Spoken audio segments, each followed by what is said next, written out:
Shqipëria ka bërë hapa përpara në procesin e integrimit evropian, por sfidat që lidhen me standardet demokratike dhe procesin zgjedhor mbeten në vëmendjen e institucioneve evropiane. Eurodeputeti i Partive Popullore Evropiane, Andrej Kovačev nga Parlamenti Evropian në Bruksel, në një intervistë për emisionin Zonë e Lirë në MCN TV, theksoi rëndësinë e reformave, bashkëpunimit politik dhe funksionimit të pavarur të institucioneve.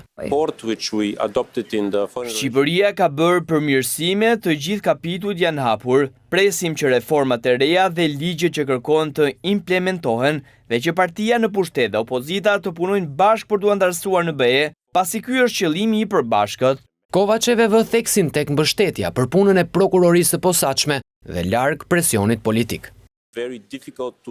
Nuk mendoj se një çështje specifike mund të ndalojë antarësimin e Shqipërisë në BE, se ne presim që SPAK të punojë në mënyrë të pavarur, demokratizimi i shtetit dhe reformat duhen bërë me pjesëmarrjen e opozitës.